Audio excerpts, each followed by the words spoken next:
Hi hello மக்களே, welcome to the new episode of cricket பசங்க. Hi Hemanth. Hi hi hi hi win பண்ணியாச்சு, series win பண்ணியாச்சு. இங்க ஒரு நெக்ஸ்ட் சீரீஸ் ஸ்ட்ரைட்டா சூப்பரா வின் பண்ணியாச்சு. இவனை அடிச்சும் பார்த்தாச்சு, அணுச்சும் பார்த்தாச்சு, மிதிச்சும் பார்த்தாச்சு. அவன் ஒண்ணுக்கு இவன் இவன் இவன் மா இவன் இன்னும் திருந்தலமாமா அப்படின்ற மாதிரியே. அவங்க ஒரே ஒரு ஸ்பின்னர் வச்சுதான் ஆடுவேன், எல்லாம் பேஸ் பவுலர் வச்சுதான் ஆடுவேன். அதே மாதிரி இந்த மாதிரி டமால் டுமில் தான் நாங்கள் அடிப்போம். நாங்கள் அடிச்சா அடி, இல்லைன்னா ஒரே இடின்ற மாதிரி ஆடிட்டு போயிடுறாங்க. ஃபர்ஸ்ட் 10 ஓவர் ஒரு 80 ரன் அடிச்சிடுறாங்க. அதுக்கப்புறம் அடுத்த 100 ரன் சேர்த்துறக்குள்ளேயே அவங்க வந்துட்டு ஒரு 9 விக்கெட்டை விட்டுறாங்க. ஸோ இதுதான் வந்துட்டு sad story of this series, இந்த ஒன் டே சீரீஸ். இல்ல ஒருவேளை இந்தியா இந்த டார்கெட் ஒருவேளை போன வருஷம் 2023 ஃபைனல்ஸ்ல கொடுத்தா நல்லா இருந்திருக்கும்ல. கொடுத்திருக்கலாம் தான். அதுக்கு இந்த மாதிரி நமக்கு ஒரு அடிமையை கிடைக்கணுமே. நீ போட்டிருக்க பார்த்தியா மஞ்ச சொக்கா, அந்த மஞ்ச சொக்காக்கு ஒரு பவர் இருக்கு. அதனால மஞ்ச சொக்காவும் கருப்பு சொக்காக்கும் ஒரு பவர் இருக்கு. இந்த 2 சொக்காவை போட்டு நம்ம ப்ளூ சொக்காவை போட்டு அடிக்கிறோம். இந்த பக்கம் இருந்து இவன் அடிக்க, அந்த பக்கம் இருந்து இவன் மிதிக்க, ஒரே கூத்தா இருந்துச்சுன்ற மாதிரி தான் இருக்கும். சோ ஃபைனலி ஒரு ஒயிட் வாஷ், நம்மளுக்கு ஒயிட் வாஷ் பண்ணியாச்சு. நம்மளுக்கு நேர்ந்த ஒயிட் வாஷ் தான். நம்ம ஒரு ஒயிட் வாஷ் பண்ணி சொல்லாத, போதும்பா போதும் லிஸ்ட் பெருசா போதுன்ற அளவுக்கு நம்ம வாங்கிட்டாங்க ஒயிட் வாஷ்.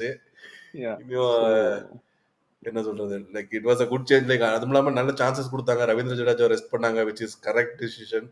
ஈவன் தோ அவரோட ஹோம் கிரவுண்ட்ல ஆடி இருந்தாலும், but like he has shown what he can do. அவர் ஏன் வந்து பிளேயிங் லெவல் இருக்கணும்னு காமிச்சிட்டாரு. ஸோ அதுக்கு போல வாஷிங்டன் சுந்தர் கொண்டு வந்தாங்க. Then Mohammed Shami like fitness, அதாவது ரெண்டு T20 அப்புறம் 2 ஒன் டே ஆடியாச்சு. That is more than enough for him. அதனால வந்துட்டு ஹர்ஷதீப் கொண்டு வந்தாங்க, which is a good sign. Like அதாவது இருக்கிற எல்லா பிளேயர்ஸும் டெஸ்ட் பண்ணி பார்க்கறது பிஃபோர் சாம்பியன்ஸ் ட்ரோஃபின்றது. தென் கேம் வருண் சக்கரவர்த்தி வந்துட்டு ஏதோ இன்ஜுரி, நாங்கள் லைட் வெரி மைனர் இன்ஜுரி, ஏதோ நிகில் மாதிரி சொன்னாங்க, நிகிலோ சோர் ஏதோ சொன்னாங்க. ஸோ அதுக்கு பதிலாக குல்தீப் யாதவ் கொண்டு வந்தாங்க. So which was a right move. நினைக்கிறேன் ஹேமந்த்.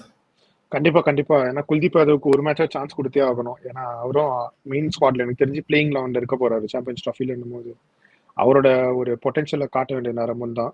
அதே சமயம் அவர் ரொம்ப நல்லாவே அவரோட பொட்டன்ஷியல் அவரை ப்ரூவ் பண்ணிட்டு தான் சொல்லணும். அந்த மேட்ச்ல ரொம்ப நல்ல பவுலிங் தான் போட்டாரு. அதுக்கப்புறம் கேஎல் ராகுலும் பாத்தீங்கன்னா கரெக்டான ஆர்டர்ல அனுப்பியிருந்தாங்க. ஸோ சொல்ல போனா ஒரு ப்ராப்பர் சாம்பியன்ஸ் ட்ராஃபி இன்னிங்ஸ் தான். எக்ஸப்ட் ஷம்மி அண்ட் ஜடேஜா மட்டும் ரெஸ்ட் பண்ணி வச்சிருக்காங்க. ஏன்னா அவரோட பொட்டன்ஷியல் 2 பேருமே வந்துட்டு மோஸ்ட்லி இன்னைக்கு ஆடின டீம் தானே வந்துட்டு நம்மளோட பிளேயிங் லெவனா இருக்கும். Like accept Shammi will come in and Jadeja will come in. But யாருக்கு பதிலா அதுதான் தெரியல. ஒருவேளை ஹர்ஷதீப் வெளியே போயிட்டு ராணாவெல்லாம் தெரிஞ்சு வெளியே எடுக்க மாட்டாங்க. ஹர்ஷதீப் வெளியே எடுத்து வைப்பாங்க. எனக்கு என்னன்னா, லைக் ஒருவேளை ராணாவை வந்துட்டு ஒருவேளை பிக் பண்றாங்கன்னா they have to play like opening spell வந்துட்டு ராணானால போட முடியுமா அந்த அளவுக்கு எஃபெக்டிவானு எனக்கு ஒரு டவுட் இருக்கு. ஏன்னா அந்த மாதிரி அடிக்கிறாங்க. ஹர்ஷதீப் வந்து he has the skill to take wickets. இந்த இனிஷியல் அந்த பவர் பிளேல வந்துட்டு விக்கெட் எடுக்கிற ஸ்கில் வந்துட்டு ஹர்ஷதீப் கிட்ட நிறையவே இருக்கு. ஈவன் தோ T20ல வந்துட்டு அதுல ஓபி அவரு. ஆமா, போனா இதுல வந்துட்டு அந்த சான்சஸ் இருக்கு. ஸோ அதனால அப்படி போவாங்களா, இல்லை வந்துட்டு ஹர்திக் பாண்டியா வந்து ஓப்பனிங் பவுலிங் கொடுத்துட்டு ஹர்ஷித் ராணாவை மிடில் ஓவரில் போட வைப்பாங்களா? ஸோ அந்த மாதிரி நிறையா கொஸ்டின்ஸ் இருக்குது. But most probably Shami will play. Like அவர் வந்து பிளேயிங் லெவலில் கண்டிப்பாக இருப்பார். சிராஜுக்கு வாய்ப்பு இல்லைன்னு தான் நினைக்கிறேன். இதுக்கப்புறம் there is no chance for Siraj to come back in this squad. Like maybe Champions Trophy அப்புறம் ட்ரை பண்ணலாம், but right no no chance. I think they might go with Harshit Rana தான் நினைக்கிறேன். மோஸ்ட் ப்ராபப்ளி அவங்க வந்து ஒரு கேம்பிள் எடுப்பாங்கன்னு நினைக்கிறேன். And நீங்க பாத்தீங்கன்னா அவருக்கு தான் மூணு மேட்சுக்கு 3 சான்ஸுக்கும் அவருக்கு தான் கிடைச்சது. ஆக்சுவலி இவன் தான் அவர் பவர் பிளேல அந்த அளவுக்கு எஃபெக்டிவா இல்லை. எனக்கு தெரிஞ்சு பவர் பிளேல அந்த அளவுக்கு எஃபெக்டிவா இல்லை. ஒரு மேட்ச் தான் ரொம்ப எஃபெக்டிவா இருந்தாரு, சேர்த்த மேட்ச். மற்றபடி மற்ற மேட்ச்லாம் அவரோட ஈஸியா தான் அவரை பிளே பண்ணாங்க. அண்ட் துபாய்லாம் அவர் ஃபர்ஸ்ட் டைம் போறாரு. இந்த போது வந்துட்டு அவரோட ஹோம் கிரவுண்ட்லயே வந்துட்டு கொஞ்சம் அடி வாங்குறாருன்னா, துபாய்லாம் போனாருன்னா கண்டிப்பா அடி வாங்குவாரு. ஸோ ஓகே, நம்ம பவுலிங் டிபார்ட்மெண்ட் பேசினாலும் இனிஷியலா நம்ம டாஸ் வின் பண்ணி நம்மளுக்கு பேட்டிங் கொடுத்தாங்க. பாத்தீங்கன்னா நம்ம பேட்டிங் வாஷிங்டன் சுந்தர் வந்து பிளேயிங் லெவல் ஆடுவார் எனக்கு டவுட் தான். But I think like Jadeja will come back in the squad. ஆமாமா, அதேதான். ஜடேஜா கண்டிப்பா இருப்பாரு. அதுல டவுட்டே வேணாம். நம்ம ஒரு ஜஸ்ட் ஒரு சான்ஸ் தான் குடுத்து பார்த்தாங்க வாஷிங்டனுக்கு சொந்தருக்கு. மத்தபடி Jadeja is going to play all 5 but matches. எனக்கு ஒரு கொஸ்டின் இருக்கு. லைக் அதாவது இப்போ வந்துட்டு ILT20 முடிஞ்சிருக்கு, அதாவது துபாயில. ஸோ அதில் வந்து என்ன சொல்றாங்கன்னா, ஸ்பின்னர்ஸுக்கு வந்துட்டு அவ்வளோவா வந்து பிச் வந்து சப்போர்ட் பண்ணல, துபாய் அண்ட் ஷார்ஜா போத். சரியா, நம்ம மட்டும் துபாயில மட்டும் தான் ஆட போறோம். அது துபாயில ஸ்பெஷலா ஸ்பின்னருக்கு வந்துட்டு அவ்வளோ பெரிய சப்போர்ட் கிடையாதான். லைக் மோஸ்ட்லி பேஸ் பவுலர்ஸுக்கு தான் அது சப்போர்ட் இருக்கு. அப்படிப்பட்ட ஒரு இதுல ஒரு சுச்சுவேஷன்ல why 5 should ஸ்பின்னர் India தேவையா? bring 5 spinners அப்படின்றது ரொம்ப ஆமா. ரொம்ப கொஸ்டின். அதாவது எனக்கு அதுதான் நம்ம நாலு தனியா ஒரு நாலு வீடியோ ஸ்பின்னர் மாரி கொண்டு பேசணும். போறது ஏன்னா இது நம்ம ஓகே. இந்த வீடியோல பேச முடியாது. ட்ரூ. அதை நம்ம தனியா ஏன்னா பேசுவோம். பட் ஆனா வாஷிங்டன் சுந்தரோட லைக் அந்த ஒரு இது இருக்கு, அவர்கிட்ட பொட்டன்ஷியல் இருக்கு. பட் இந்த சீரிஸ் தேவையாங்கிறது எனக்கு ஒரு பெரிய question mark. Okay, but like they have tried Washington Sundar also in this match. Okay, அதுக்கப்புறம் முக்கியமான விஷயத்துக்கு போயிடலாம்.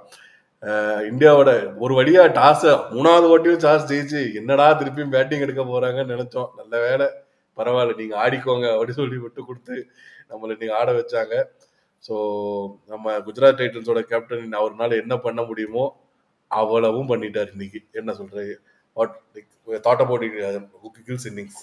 இந்த மேட்ச்னு கிடையாது. சொல்லப்போனா வந்துட்டு இந்த என்டையர் சீரிஸ் ODI சீரிஸ்ல வந்துட்டு ரொம்ப கன்சிஸ்டன்டா ப்ளே பண்ணியிருக்காரு. Man of the series absolutely no doubt. Man of the match அதுவும் நோ டவுட். சொல்லப்போனா வந்துட்டு 250 ஒரு 100 ரொம்ப ஒரு good sign for Indian opening தான் நான் சொல்லுவேன். ஏன்னா அவர் மேல அந்த சாம்பியன்ஸ் ட்ராஃபின்ற ஒரு கொஸ்டின் எல்லாம் கரையெல்லாம் தொடச்சிட்டாரு. ஆமா. ஒரே ஒரு இது மட்டும் தான் அவர் வந்துட்டு அவர் மேல இருக்க ஒரே ஒரு கொஸ்டின் மட்டும் தான். இந்தியால வந்துட்டு நல்லா ப்ளே பண்ணக்கூடிய ஒரு பிளேயர். அவுட் சைடு இந்தியால எப்பவுமே கொஞ்சம் கொஸ்டினபிளா இருக்கக்கூடிய பிளேயர். அவுட் சைடு இந்தியால எப்படி ப்ளே பண்ண போறான்றது என்னோட பர்சனல் கொஸ்டின். அதுக்கும் ஒரு நல்ல ஒரு ஆன்சர் தான் கொடுப்பாருன்னு நான் நம்புறேன். ஏன்னா வந்துட்டு பாஸ்ட் இஸ் பாஸ்ட். ஹிஸ்டரி அது வந்துட்டு பாஸ்ட் தான். அது வந்துட்டு இப்போ நம்ம ரிப்பீட் பண்ண முடியாது. அப்படி பார்க்கும்போது துபாயிலையும் வந்துட்டு இந்த ஃபார்ம் அவர் எடுத்துட்டு போயிட்டு நல்ல ஒரு கொடுப்பாருன்னு நினைக்கிறேன். ஏன்னா ரோஹித் சர்மாவும் நல்ல ஒரு ஃபார்மை வந்து போன மேட்ச் காட்டிட்டாரு. இந்த மேட்ச் வந்து விராட் கோலியுமே சொல்ல போனா விராட் கோலியா இருக்கட்டும், என்டையர் அந்த ஒரு மிடில் ஆர்டரே வந்துட்டு பாத்தீங்கன்னா நல்லா ஆடி கொடுத்தாங்க. After Rohit Sharma departs early பாத்தீங்கன்னா விராட் கோலியா இருக்கு. ரோஹித் சர்மா எக்ஸ்பெக்டட் தானே. லைக் அவரோட கடமையை வந்து அந்த மேட்ச்ல ஒரு மேட்ச் ஆடுவார், ஒரு மேட்ச் ஆட மாட்டாரு. அது அப்படிதான் நடக்க போகுது. பட் விராட் கோலி தான் ரொம்ப எல்லாருமே எதிர்பார்த்தது வந்துட்டு Virat Kohli has to host some run அப்படிங்கிறது தான் வந்துட்டு இருந்துச்சு. அண்ட் பயபுள்ள இன்னைக்கு அடிச்சு இன்னைக்கு வந்துட்டு கொஞ்சம் ஃபார்முக்கு வந்துட்டு நானும் ஆட்டத்தில் இருக்கேன்றது காமிச்சிட்டு போயிட்டாரு. 52 from 55, அதுவும் ரொம்ப நல்ல பால்ல தான் அவுட் ஆனாரு. அதுக்கப்புறம் வந்துட்டு லைக் என்றும் என்ன சொல்றது, நாங்க இருக்கோம் அப்படின்ற மாதிரி வந்துட்டு ஸ்ரேயாஸ் ஐயர் தான் எப்பவுமே கன்சிஸ்டண்டா ஆடிட்டு இருக்காரு through out the series. Even world கப்ல கூட ரொம்ப கன்சிஸ்டண்டா இருந்தாரு. And the way he is batting, it looks like நல்ல நமக்கு இன்னும் நல்ல ஃபியூச்சர்ல இன்னும் நல்ல ஸ்கோர் பார்ப்போம்னு தோணுது ஸ்ரேயாஸ் ஐயர் கிட்ட இருந்து. அண்ட் ஃபைனலி KL ராகுல், அவர் வந்து உண்மையாலுமே மோசம் பண்றாங்க. ஒரு ஓப்பனிங் பேட்ஸ்மேனை வந்துட்டு கடைசி பின்னாடி இறங்கி ஒரு வழியா ஒரு கேமியோ ஒரு நல்ல ஒரு கேமியோ கொடுத்தாரு. why he is still like there in the squad அப்படிங்கறது வந்துட்டு தெளிவா காமிச்சாரு. So that was good. Like finally நம்ம வந்துட்டு அந்த ஃபினிஷர் KL ராகுல் இன்னைக்கு வந்து கொஞ்சம் பார்த்தோம் இல்லையா? கண்டிப்பா. ஆனா இந்த டவுன் இவரை அக்ஷர் பட்டேலுக்கு அப்புறம் அனுப்புனா இவர் ஆட மாட்டாரு. அக்ஷர் பட்டேல் இவருக்கு அப்புறம் அனுப்புனா அக்ஷர் பட்டேல் ஆட மாட்டாரு. டேய் ஏன்டா இப்படி பண்றீங்க? உங்க ரெண்டு பேரும் என்னடா கடைசியா KL ராகுலும் அக்ஷர் பட்டேலும் ஒரே ஒரு பொசிஷனுக்கு போட்டி போடுறாம ஆயிடுச்சு அப்படின்னு தான் சொல்லணும். பட் த்ரூ அவுட் பாத்தீங்கன்னா வந்துட்டு நம்ம பேட்டிங் பாடிக்குவாங்க நடுவுல, ஸ்ட்ராங்கா இருக்க மாதிரி எனக்கு தோணுச்சு. நானுமா நண்பா அப்படின்ட்டு பாடிக்குவாங்க ரெண்டு பேரும். ஆமா, எனக்கு என்னன்னா வந்துட்டு இந்த சீரீஸ்ல வந்து பாத்தீங்கன்னா த்ரூ அவுட் இந்த சீரீஸ்ல பாத்தீங்கன்னா எப்பவுமே பவுலிங் ரொம்ப ஸ்ட்ராங்கா இருக்கும். ஆப்வியஸ்லி ஸ்ட்ராங்கா இருக்கு. பூம்ரா இல்லாத ஒரு ஆப்சன்ஸ் இருக்கு. பட் அது நம்ம பேசுவோம். பட் இருந்தாலும் பாத்தீங்கன்னா பேட்டிங்கா வந்துட்டு நம்மளோட பேட்டிங் எப்பவுமே வந்துட்டு விராட் கோலினாலேயும் ரோஹித் சர்மானாலேயும் கொஞ்சம் ரொம்ப வீக்காவே இருந்துச்சு. ஆனா அவங்க தான் ஸ்டார்ட் பண்ணி விடுவாங்க. ஸ்டார்டிங் கொஞ்சம் ஒன்னு ரெண்டு சீரிஸ் ரொம்பலாம் இல்ல. இல்ல இப்ப சாம்பியன்ஸ் டிராஃபி ஹைடா பேசும்போது சொல்ல போனா நம்ம வந்துட்டு கொஸ்டின் பண்ணதே வந்துட்டு ஸ்டார்டிங்கே வந்துட்டு கொஞ்சம் வீக்கா இருக்க மாதிரி இருக்குன்னு. அவங்களும் வந்துட்டு அவங்களோட ஃபார்மா இருக்கட்டும், அவங்களோட பேட்டிங்ல வந்துட்டு கொஞ்சம் இது காட்டுறதுனால நம்மளோட பேட்டிங் வந்து ரொம்ப ஸ்ட்ராங்கா எனக்கு தெரியுது. ஸோ மூவிங் டு பவுலிங் வந்து பாத்தீங்கன்னா இன்னைக்கு மெயினா வந்துட்டு இந்த ஹர்ஷதீப் சிங்கும் ஹர்ஷித் ராணாவும் தான் நம்ம வந்துட்டு கம்பேர் பண்ணி பார்க்கணும். அப்படி கம்பேர் பண்ணி பார்க்கும்போது இன்னையோட ஃபிகர்ஸ் வந்துட்டு பாத்தீங்கன்னா ஹர்ஷித் ராணா வந்துட்டு ரொம்ப நல்லாவே ஸ்டார்ட் பண்ணது வந்துட்டு அது ரொம்ப மோசமா ஸ்டார்ட் பண்ணாரு. லைக் அது வந்துட்டு விக்கெட் அந்த பெருசா நான் சொல்ல முடியாது. பட் லைக் எங்க மேட்டர்ஸ்னா லைக் இனிஷியல் விக்கெட் எடுக்கணும். அதுதான் ரொம்ப ரொம்ப ஒரு அததான் ஹர்ஷதீப் கரெக்டா பண்ணாரு. கரெக்ட். லைக் இந்த ஸ்டாட்ஸை பார்த்துட்டு நம்ம வந்து ஹர்ஷித் ராணா நல்லா பவுலிங் அதேதான் போட்டாருன்னு நினைச்சா அது ரொம்ப ரொம்ப தப்பு. அதேதான் அவர் போட்ட அவர் விக்கெட் எடுத்த இடத்த சுச்சுவேஷன் நம்ம பார்க்கணும். அதே கரெக்ட். மாதிரி ஹர்ஷதீப் எடுத்த சுச்சுவேஷனை பார்க்கணும். இது வந்து வெறும் ஸ்டாட்ஸ் மட்டும் பார்க்கக்கூடாது. அவர் வந்துட்டு உண்மை. அதாவது 80 for 0 அப்படிங்கிற இடத்துல வந்துட்டு ஹர்ஷதீப் எடுத்தாரு, ஸ்டார்டிங்லேயே விக்கெட் எடுத்தாரு. ஆனா ஹர்ஷித் ராணா தான் ஃபர்ஸ்ட் பொலன்னு பொழந்தாங்க. அதுக்கப்புறம் கொஞ்சம் லைக் ஸ்பின்னர்ஸ் எல்லாம் கேமுக்குள்ள வந்து கொஞ்சம் கேமோட போக்க மாத்துனதுக்கு அப்புறம் தான் ஹர்ஷித் ராணா வந்து இந்த 2 விக்கெட் எடுக்க முடிஞ்சது. உண்மை ஸோ உண்மை உண்மை இல்ல அதனால அதுக்காகவே நான் சொல்ல ஹர்ஷதீப் வரேன் லைக் கம்பேர் ஐ பண்ணும்போது rate Harshdeep Singh more ahead then ah, Harshit Rana. But Gambhir வந்து வேற மாதிரி ரேட் பண்றாரு. கம்பீர் வந்துட்டு இன்வெஸ்டா நம்ம இன்வெஸ்டா கம்பீரவே வேற பாக்குறாரு. மாதிரி தான் நம்ம ரேட் பண்றோம். பட் ஆனா லைக் ஆனாலும் நம்ம சொல்ல முடியாது. லைக் இது புதுசா ஒரு கோச் வந்திருக்காரு. இது வந்துட்டு ஃபர்ஸ்ட் சீரிஸே வந்துட்டு நியூசிலாண்டோட ஒரு டெஸ்ட் சீரிஸ் வந்துட்டு உதவாங்கணும். ஒரு ஸ்ரீலங்காவில் போயிட்டு ஒரு ஒன் டே சீரிஸ் உதவாங்கணும். அதுக்கப்புறம் பார்டர் காஸ்கர் ட்ரோஃபியில் உதவாங்கணும்லாம் நம்ம சொல்லலாம். பட் இருந்தாலும் like he has to settle down. ஒரு கோச்சா வந்து டீம் பிளேயர்ஸோட மிங்கிள் ஆகி அது எது ஒர்க் அவுட் ஆகும் ஆகலை சொல்லி பார்த்து அந்த டீமை கூட வந்து லைக் அது மாதிரி ஒரு மாதிரி ஜெல்லாகி வரணும். So it takes time. உடனே வந்துட்டு அது இவரோட கரியர் ஸ்டார்டிங்லேயே வந்துட்டு இவ்வளோ பெரிய சீரிஸ் தான் வந்தாங்காட்டி இட் லுக்ஸ் லைக் நம்ம ஏதோ தப்பு பண்ணிட்டோம், கம்பீர் கொடுத்துருக்கூடாதுன்னு தோணும். But we should give him time to settle down and see what he can do. அந்த சாம்பியன்ஸ் ட்ராஃபி வந்துட்டு அதுக்கு ஒரு நல்ல ஒரு படிக்கட்டாவே இருக்கும்னு எனக்கு தோணுது. அண்ட் கண்டிப்பா. ஈவன் இதுக்கு முன்னாடி டிராவிட் வந்த போது கூட இப்படிதான் இருந்துச்சு ஸ்டார்டிங்ல. ஆமா அவரோட கிராஃப் வந்துட்டு கடைசி தான் பீக்ல போச்சுன்னு தான் நானும் சொல்லுவேன். ஏன்னா ஸ்டார்டிங்ல ரொம்பவே இதுவா ஸ்டார்ட் பண்ணாங்க. ஆனா டிராவிடுக்கு கொடுக்கப்பட்ட ஒரு இதுவுமே வந்துட்டு இந்த மாதிரி இல்ல. அவர் தான் டெவலப் பண்ணாரு. பட் கம்பீருக்கு அப்படி இல்ல. டெவலப்டு ஸ்குவாட் தான் அவருக்கு கொடுத்தாங்க. So true. பட் ஆனா ஏஜிங் ஸ்குவாட்னு சொல்லலாம். அண்ட் பாத்தீங்கன்னா அதான் இந்த மாதிரியான ஒரு சம்மரைஸ் பண்ணணும்னா இந்த சீரிஸ் வந்து நம்மளுக்கு ரொம்ப சாதகமான ஒரு சீரிஸ் தான் சொல்லுவேன். நம்ம ரொம்ப ஈஸியா வின் பண்ண மாதிரி தான் இருந்துச்சு. சம்மரைஸ் அதே பண்ணா மாதிரி ஒண்ணுமே இல்ல. இந்தியா வந்து நாங்க தான் அப்படின்ற ஒரு சொல்லுவார்ல, அந்த மாதிரி நம்ம இந்தியாவை தவிர்த்து வேற ஒன்றும் பேசுறதுக்கு இல்ல அதுல. Only positive for England from this series is Adil Rashid. அப்புறம் அவங்களோட ஓப்பனிங் பேர். இந்த 2 விஷயம் நான் தான். என்ன சொல்லுவேன்னா ஒன்லி பாசிட்டிவ் திங் இங்கிலாந்துக்கு வந்துட்டு என்னன்னா அவங்க வந்துட்டு அவங்களோட நெகட்டிவ்ஸ் எல்லாம் எடுத்துக்கிட்டு லேர்னிங்கா எடுத்துக்கிட்டு டீமை சேஞ்ச் பண்ணி அட்லீஸ்ட் சாம் கரண்ட கொண்டு வரலாம். ஏன்னா சாம் கரண்ட் ஒரு நல்ல பிளேயர் இருக்காருன்னு தான் நான் சொல்லுவேன். இன்னும் ஈவன் லைக் ஐஎல் T20 கூட ரொம்ப நல்லா பெர்ஃபார்ம் பண்ணிருக்காரு. ஸோ சாம் கரன் எடுத்துட்டு போகலாம் நிறைய ஆப்ஷன்ஸ் அவங்களுக்கும் இருக்கு. ஸோ அதெல்லாம் பார்த்துட்டு அவங்க ஒரு சேலஞ்சிங் சைடா எடுத்துட்டு வருவாங்க. ஏன்னா அவங்களோட குரூப்ல பாத்தீங்கன்னா ஆஸ்திரேலியா, சவுத் ஆப்பிரிக்கான்னு சொல்லிட்டு பட்டு பயங்கரமான டீம்லாம் இருக்குது. இல்ல அடிச்சு தோச்சிருவாங்க. ஆஸ்திரேலியா இப்போ வித்தவுட் 3 பேசர்ஸ், அது மெயின் 3 பேசர்ஸ், அது எப்படி ரேட் பண்றதுன்னு தெரியல. அவங்க ஆடுனா தான் தெரியும் அது என்ன மாதிரி ஆடி ஆஸ்திரேலியாவா டர்ன் அப் ஆக போறாங்கன்ட்டு. நம்ம ஒரு 2019ல பார்த்த ஆஸ்திரேலியாவா இல்ல அதுக்கப்புறம் வந்து இப்போ இருக்கிற ஆஸ்திரேலியாவான்னு லைக் சாம்பியன்ஸ் ட்ராஃபி தொடங்கும் போது தெரியும். கண்டிப்பா. பட் ஸோ அதுதான் இங்கிலாண்டா அவங்க இந்த சீரீஸ்ல இருந்து டேக் அவேவா என்ன இருக்கும்னா அவங்களோட வீக்னஸ்லாம் அவங்க நல்லாவே தெரிஞ்சுட்டு இருப்பாங்கன்னு நினைக்கிறேன். ஸோ அதெல்லாம் எடுத்துட்டு போயிட்டு அவங்க எப்படி அதை வந்துட்டு சேஞ்ச் பண்றாங்கன்றது பொறுத்து தான் இருக்கு. ஸோ இந்தியா சைடுன்னு பார்க்க போனா இந்தியா வந்துட்டு ரொம்ப நல்ல ஒரு சீரீஸ் நம்மளுக்கு. ஏன்னா நம்ம வந்துட்டு நம்மளுக்கு எதெல்லாம் நெகட்டிவா இருந்தோ அதெல்லாம் ஆல்மோஸ்ட் நம்ம பாசிட்டிவ் ஆக்கிட்டோம். ஸோ நம்மளோட லேர்னிங்ஸ் இம்பார்ட்டன்ட்லி பவுலிங்ல வந்து நம்ம கொஞ்சம் 2 ஆக்சுவலி பூம்ரா இருந்திருந்தா நல்லா இருந்திருக்கும். பட் பூம்ரா இல்லாத போது அவரோட பிளேஸை வந்துட்டு ரீப்ளேஸ் பண்ண முடியாது.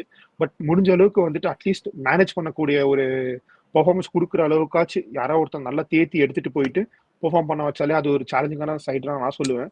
ஸோ இல்ல இந்த ஸ்குவாட் பாத்தீங்கன்னா அவ்வளவுதான். லைக் ஸ்குவாட் லைக் நம்ம ஒண்ணுமே ஸ்குவாட் எதுவும் சேஞ்ச் பண்ண தேவையில்லை. பும்ராக்கு பதிலா ஹர்ஷித் ராணா தான் போட்டாங்களே ஆல்ரெடி. இல்ல பிளேயிங் 11ல சொல்றேன். பிளேயிங் லெவல்ல ஹர்ஷித் ராணா தான். அதை தான் நான் சொல்றேனே. எழுதி வச்சுக்கோ, இதைதான் பண்ண போறாங்க. பாப்போம். இல்ல if they are very maybe like confident he நம்ம கேன் ஒண்ணும் பண்ண கம் முடியாது. குட். லைக் சம்டைம்ஸ் நல்லா கூட பண்ணலாம். சொல்றதுக்கு இல்ல. பட் பாப்போம். லைக் ஹர்ஷதீப் நான் வந்து இந்த ஸ்குவாடை வந்து பிக் பண்ணணும்னா I will go with Harshdeep Singh. But like people have different ஒப்பீனியன்ல. அவங்க வேற ஏதோ பாக்குறாங்க போல. So let them do it அப்படின்னு தான் தோணுது. ஸோ நெக்ஸ்ட் வந்துட்டு இதே வெற்றியோட அடுத்து வந்துட்டு சாம்பியன்ஸ் ட்ரோஃபி வந்துட்டு களை இறங்க போறாங்க. இது வந்துட்டு ஒரு நல்ல சீரீஸா இருக்கும். But very very small series. அது வந்து அதாவது 3 லீக் கேம்ஸ், அது போக ஒரு செமிஃபைனல், ஒரு ஃபைனல். அவ்வளவுதான். ஸோ அப்படிங்கிறக்குள்ள போயிடும். பட் ஆனாலும் ஒரு ட்ரோஃபி இஸ் ட்ரோஃபி. ஸோ ஒரு 17 டேஸ் நடக்குதுன்னு நினைக்கிறேன். அவ்வளவுதான். அவ்வளவுதான். அதாவது ஒரு T20 வேர்ல்ட் கப் ஜெயிச்சதுக்கு அப்புறம் obviously like captain like Rohit Sharma will like to have this champions trophy in is cabinet தான் சொல்லணும். ஏன்னா அட்லீஸ்ட் அந்த 50 ஓவர் வேர்ல்டு கப் ஜெயிக்கலைங்கிற அந்த வருத்தத்தை அட்லீஸ்ட் ஒரு சாம்பியன்ஸ் ட்ராஃபி ஜெயிச்சது அவர் வந்து நிக்கணும்னு நினைக்கிறேன். பார்ப்போம் என்ன எழுதியிருக்கு இந்தியாவுக்கு என்ன நடக்க போகுது, எந்த மாதிரியான இந்தியா வந்து டேர்ன் அப் ஆக போறாங்கன்னு பார்ப்போம் துபாயில. கண்டிப்பா ஹோப் இந்த கப்பும் நம்மளுக்கு தான் நினைக்கிறேன். ஏன்னா நிறைய டீம்ல நிறைய லேக் இருக்கு. நம்ம அதை பத்தி நம்ம நெக்ஸ்ட் வீடியோல பேசுவோம். அண்ட் என்ன சொல்ல போனா next champions trophy Indian team எடி போதோ அதே மாதிரி நாங்களும் வந்து நெக்ஸ்ட் சாம்பியன்ஸ் ட்ராஃபி நோக்கி போயிட்டு இருக்கோம். நெக்ஸ்ட் வீடியோ வந்துட்டு சாம்பியன்ஸ் ட்ராஃபிக்கான டீம் அதுக்கான அனாலிசிஸ் மாதிரி ஒரு வீடியோ பண்ணலான்னு இருக்கோம். ஹோப் நீங்க அந்த கண்டென்ட்டையும் நீங்க என்ஜாய் பண்ணி நினைக்கிறேன். அண்ட் நல்ல ஒரு சீரீஸ் நம்ம பார்த்து நீங்க எல்லாம் லைவ்ல பார்த்து என்ஜாய் பண்ணிருப்பீங்கன்னு நினைக்கிறேன். Thanks for all your support மக்களே. That's all. எதுவுமே வந்துட்டு இதுக்கு மேல எதுவும் இல்லை. ஏன்னா சீரீஸ் ரொம்ப ஈஸியா நம்ம கேப்சர் பண்ணிட்டோம். ஸோ இதுக்கு மேல ஒரு நல்ல ஒரு கண்டென்ட்டோட நாங்கள் உங்களை மீட் பண்றோம். Until next video, bye from Akhil and Hemanth மக்களே. Bye. Bye guys, good night, cheers.